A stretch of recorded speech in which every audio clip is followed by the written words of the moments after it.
আজ হুমায়ুনের সত্যি সত্যি সেটা ভেঙে দিলেন শুভেন্দু অধিকারী। কারণ হুমায়ুন কবির কিছুদিন আগে বিজেপির কর্মীদেরকে নিয়ে যে কথাটি বলেছিল যে বিজেপির কর্মীরা যদি বেশি বাড়াবাড়ি করে তাহলে ওদেরকে আমি সেটা ভাঙা মাত দেব, এবং বিজেপির কোনো কর্মী যেন বিজেপির পতাকা হাতে না ধরতে পারে। আমি কালকের ভিডিওতে আপনাদেরকে বলেছিলাম যে এটা একটা পুরোটাই রাজনৈতিক চাল। এই যে হুমায়ুন কবির তিনি তার ছেলেকে এই রিসেন্ট কিছুদিন আগে যে উপনির্বাচনের ভোট আছে সেই ভোটে জিতাতে যায়, কারণ মুর্শিদাবাদে 72% মুসলিম আছে। তাই হুমায়ুন কবির ভেবেছে যে ওই 72% মুসলিমকে হাতে নিয়ে তার ছেলেকে ভোটে জিতিয়ে দেব, কিন্তু কিছুই উখড়তে পারল না। পুরো সেটা ভেঙে দিল আজকে শুভেন্দু অধিকারী। তবে এই বিজেপির কর্মীদেরকে নিয়ে এবং শুভেন্দু অধিকারী বাবুকে নিয়ে যে বক্তব্যটি বলেছিল হুমায়ুন কবির, ওই বক্তব্যটি আমি আরো একবার শোনাতে চাই আপনাদেরকে। আমি শুভেন্দু অধিকারীকে সেদিন বলেছি যে আপনি ভোটে জিতেছেন, আপনার দল জিতেছে, খুব ভালো কথা, কিন্তু মুর্শিদাবাদে আস্ফালনটা একটু কম করতে বলেন। আমি যেদিন ময়দানে মুসলমানদের নিয়ে নেমে যাব না, সেদিন এমন ছাটা বাঁধা মাছ শুরু করব যে আপনাদের পতাকা বহন করার লোক থাকবে না। কেস ওরকম কেস আমাদের বহুবার জেল খাটা আছে। আমাদের হারানোর কিছু নাই। আমাদের সঙ্গে যদি বেশি বাঙালিতে যায়, ভোটে হেরেও লজ্জা নাই, এখানে পায়ে পা দিয়ে ঝগড়া করতে আসছে। আমি বলেছি আমার লিমিট যেদিন ক্রস হয়ে যায় না, আর মাথা যেদিন টাওয়ার গরম হয়ে যায়, সেদিন আমি ও এসপিও বুঝবো না, ও চিফ মিনিস্টারও বুঝবো না, আর কে কোথায় থাকলো আর কে কোথায় থাকলো না সব কিছু বুঝবো। বক্তব্যটি আপনারা তো শুনলেন। এই হুমায়ুন কবির নিজেকে ভেবেছিল যে তৃণমূল যখন ছিল আমি তো যা খুশি তাই করে বেড়েছি, এবং দিদি তো চুপচাপ ছিল, কোনো কিছুই বলে নাই। তখন ছিল দিদি, এখন আছে শুভেন্দু অধিকারী। একদম সেটা ভেঙে তজনজ করে দিল।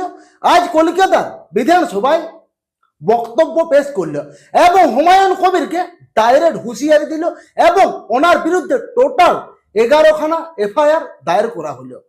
তো টোটাল 6 মিনিটের যে বক্তব্যটি আমি পেশ করেছি আমি পুরোটাই আপনাদেরকে শোনাতে চাই, এক ফোঁটাও আমি স্কিপ করবো না। তো আপনারা এই বক্তব্যটি ফার্স্ট শুনুন। নওদা বিধানসভার বিধায়ক মাননীয় হুমায়ুন কবিরের দুটি জায়গায় অত্যন্ত আপত্তিজনক সাম্প্রদায়িক এবং সমাজ এবং রাজ্যের পক্ষে ক্ষতিকারক বক্তব্যের উপরে, এই দুটো ইনসিডেন্টের পরে আমার মনে হয়েছে যে এনাফি যারা সময় এসেছে এই ধরনের লোককে সবক শেখানোর। আপনাকে আমি পরিষ্কার বলছি, মমতা ব্যানার্জি মুখ্যমন্ত্রী নন। আপনি দুর্বল মুখ্যমন্ত্রী পেয়ে যা খুশি করেছেন, যা খুশি বলেছেন। আমি আপনাকে বলে গেলাম আমরা দুটো এফআইআর স্টার্ট করেছি। Rejinagar PS case number 219/226 dated 26/6/2026 under section 152, 192, 196, 197, 224, 299, 351 within bracket 2, 352, 353 of the ভারতীয় ন্যায় সংহিতা। ইনসিডেন্ট নাম্বার 2 তেও আমরা শক্তিপুর পিএসএ 176/226 আরেকটা কেস ইস্যু করেছি। সেই কেসেও আমরা 100 ভারতীয় ন্যায় সংহিতার সমস্ত সেকশন লাগিয়েছি, এবং আমি আপনাদেরকে অ্যাসিওর করছি এত বড় ক্ষমতা আপনাকে কেউ দেয়নি। আপনি মুখে যেগুলো বলেছেন আপনাকে আমি বলে গেলাম, আপনি কেন করছেন আমি জানি, আপনি কেন করছেন রাজনৈতিক কারণটা আমি জানি। আপনার এজেন্ডা 2 ছিল। 1 এজেন্ডা ভরতপুর, রেজিনগর, নওগাঁয় সব নির্বাচিত পঞ্চায়েত যে দলেরই হোক ভেঙে আপনার পার্টিতে নিয়ে যাওয়া। আপনি সেটা করতে পারছেন না। আর দ্বিতীয় হচ্ছে, আপনি 2টো সিটে জিতেছেন, নিয়ম মেনে একটা রিজাইন করেছেন রেজিনগর। আগামী 2-3 মাসের মধ্যে উপনির্বাচন হবে, আপনি আপনার ছেলেকে জেতাতে চাইছেন। 72% মুসলিম আছে, মুসলিম ভোটকে কনসলিডেট করার জন্য আপনি এই খেলাটা খেলছেন। আপনি কান খুলে শুনে রাখুন, আপনাকে এইভাবে ধমক, হুমকি, বেপরোয়া, লাগাম ছাড়া কথা বলতে দেব না, দেব না, দেব না। আপনাকে আমি শুধু 3টে উদাহরণ দিলাম। সন্দেশখালীতে একজন ছিল, 2024 1 জানুয়ারি বলেছিল তৎকালীন বিরোধী দলনেতা এলে তার হাত কেটে পায়ে, পা কেটে হাতে লাগাবে আর চামড়া ছাড়িয়ে মেদিনীপুরে পাঠিয়ে দেবে। ওর অবস্থা কি হয়েছে সবাই দেখেছে। একই টোন ছিল। আরেকটা জীবনতলার গুন্ডা ক্যানিং ভাঙর, ওর অবস্থাও কি হয়েছে দেখতে পাচ্ছে সবাই। আরেকটা পুষ্পা ঝুঁকে গেনি, এমন ঝুঁকেছে খালি পায়ে, ছোট প্যান্ট পরে, কান ধরে উঠবস করতে করতে যাচ্ছে। আপনাকে আমি বলে গেলাম, পুলিশ তার ব্যবস্থা নেবে। আর আমি 1 সপ্তাহ পরে মুর্শিদাবাদে যাচ্ছি।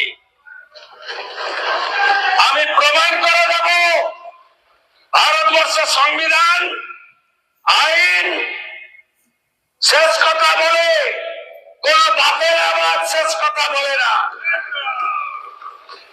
আপনাকে সংযত হওয়ার, সতর্ক হওয়ার, এই ধরনের কথা প্রত্যাহার করার এবং ভবিষ্যতে এই ধরনের কথা বলার আগে 25 বার ভাবার হুঁশিয়ারি দিয়ে আমি সবাইকে আশ্বস্ত করছি। আপনারা ভাবছেন কেস হয়েছে, অ্যাকশন কবে হবে? যারা ওকে ডেকেছিল এই সভাতে তাদেরকে আগে তুলবো, তারপরে আপনার কাছে যাব।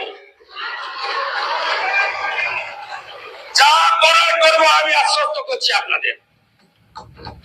আপনি ধরে রাখুন, এটা ওর শেষ বক্তব্য, ধরে রাখতে পারেন।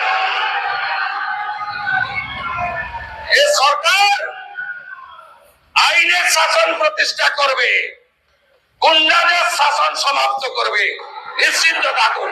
সবাই ভালো থাকবেন, ধন্যবাদ। শুভেন্দু অধিকারী বাবু মহাশয় কি বললেন আপনারা শুনলেন। হুমায়ুন কবিরের এইটাই হচ্ছে শেষ বক্তব্য, এবং যারা যারা হুমায়ুন কবিরকে এই সভায় এনেছিল তাদের বিরুদ্ধেও চরম ব্যবস্থা নেওয়া হবে। হুমায়ুন কবির যদি মোস্তান হয়, আমাদের মুখ্যমন্ত্রী শুভেন্দু অধিকারী মহাশয় তিনি হচ্ছেন ডবল মোস্তান। দেখিয়ে দিলেন কি ভেবেছিল হুমায়ুন কবির। মুর্শিদাবাদের রেজিনগরের কাশীপুর সভায় দাঁড়িয়ে এইরকম উস্কানিমূলক কথা বলে আমি পার পেয়ে যাব। আরে দিদি ছিল নরমপন্থী, তখন যা খুশি করে বেরিয়েছে, কিন্তু এখন সেটা তা চলবে নাই। মানে এই হুমায়ুন কবির এতবার বেড়েছিল, নিজের ভাবমূর্তি প্রকাশের জন্য মুর্শিদাবাদে কি বাবর মসজিদের কাজ শুরু করলো। চিন্তা নেই, এটাও কিন্তু হতে দিবেন নাই আমাদের এই মাননীয় মুখ্যমন্ত্রী। এবং এই হুমায়ুন কবির 2টো আসনে ভোট পেয়ে নিজেকে বিশাল বড় রাজা ভেবেছিল, সেই সব আর কিন্তু চলবে না। আর কি ভেবেছিল, মমতার আমলে পুলিশ যেমন হুমায়ুনের জাগির ছিল, ঠিক এই রকম এই বিজেপির আমলেও পুলিশ হুমায়ুন ভাবছে আমার জাগিরেই থাকবে, এইটাও কিন্তু চলবে না। যে জায়গাতেই মুখ লাগাতে যাবে সেই জায়গাতেই হুমায়ুন কবির এইরকমই কামড় খাবে। তবে যে ডিসিশনটা নিল আজ, ওনার তো বিধানসভা গেল এবং একের পর এক তো কেস তো হচ্ছেই, জেল নিঘাত। তবে এই বিধানসভা শেষ হতে এই হুমায়ুন কবির মিডিয়াতে কি বক্তব্য পেশ করেছে আপনারা শুনুন। এই যে হুমায়ুন কবির ছিল একদম বাঘ, বাঘ থেকে হয়ে গেল ভিকি বিড়িয়াল। শুনুন বক্তব্যটা আগে। আমার ব্যক্তিগতভাবে বিজেপির বিরুদ্ধে কোনো বিষোদ্গার করা বা বিজেপির যে বর্তমান ক্ষমতাসীন দল সেই দলের বিরুদ্ধে আমার কোনো বক্তব্য নেই। এফআইআর আইনের পথে চলবে। যদি আমি কোনো অপরাধ করে থাকি বা কোনো জায়গায় কোনো গুন্ডামি করে থাকি, নিশ্চয়ই আইন তো কারো ঊর্ধ্বে না, আমিও আইনের ঊর্ধ্বে না।